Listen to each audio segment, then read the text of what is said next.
Selamat pagi saudara-saudara umat Tuhan yang berbahagia. Setiap kali di pagi hari saat kita bangun tidur, apakah Tuhan yang menjadi kerinduan kita? Pagi ini Kamis 3 Agustus 2023, Tuhan memberikan kesempatan lagi bagi kita untuk mendapatkan berkat rohani lewat renungan yang berjudul Ketaatan Pierre. Bacaan Alkitab diambil dari surat Filipi pasal 2 ayat 5 sampai 11. Yang akan kita baca sekarang adalah surat 2 Timotius pasal 2 ayat 4. Demikian bunyinya. Seorang prajurit yang sedang berjuang tidak memusingkan dirinya dengan soal-soal penghidupannya, supaya dengan demikian ia berkenan kepada komandannya. Pada akhir pemerintahan Napoleon III, meletuslah perang antara Perancis dan Jerman. Cukup banyak wilayah Perancis yang diduduki oleh tentara-tentara Jerman. Dan dalam keadaan ini, Perancis membuat wajib militer bagi para pria usia produktif. Ada seorang pemuda yang cerdas dan pemberani bernama Pierre. Ia ikut di dalam wamil ini. Pierre ditugaskan sebagai penembak senjata meriam. Berkat kecerdasan dan kerajinannya, Pierre diangkat menjadi pasukan inti di bawah kepemimpinan Komandan McMahon. Tiap kali Pierre menembakkan meriamnya, sasaran yang dituju pasti hancur. Pierre mulai dikenal sebagai penembak meriam yang jitu dan diandalkan oleh komandannya. Suatu hari, pasukan Prancis mengintai ke daerah yang diduduki musuh. Komandan McMahon yang selalu berada di dekat Pierre memberikan teropongnya dan berkata, "Coba kau lihat rumah di sebelah sana. Menurut keterangan yang kuterima, rumah itu dulu milik orang Prancis, tetapi sekarang menjadi markas tentara Jerman. Sekarang siapkan meriammu dan tembaklah rumah itu hingga rata dengan tanah." Cukup lama Pierre tertegun saat menerima perintah dari komandannya ini. Biasanya ia langsung melaksanakan semua perintah atasannya itu.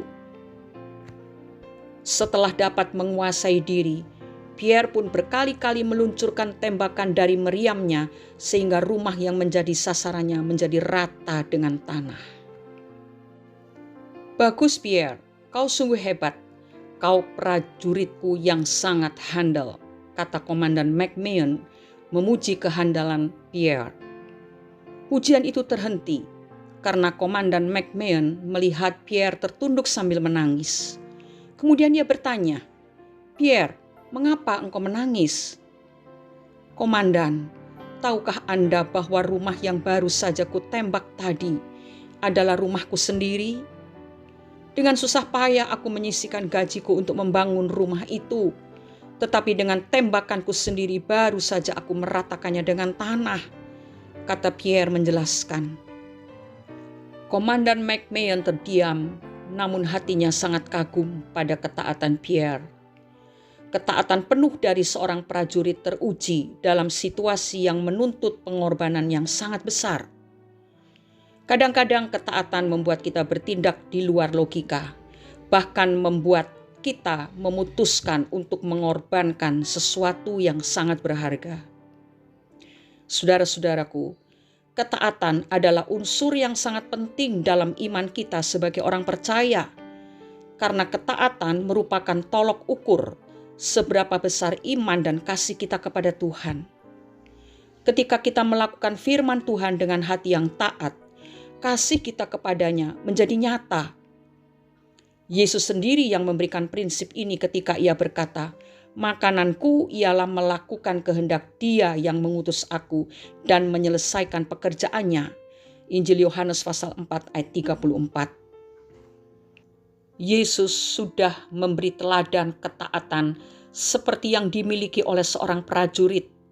Ketaatan mutlak kepada Bapa yang memberinya mandat untuk mati di kayu salib. Baiklah kita membulatkan hati untuk taat kepada firman Tuhan, apapun harga yang harus kita bayar.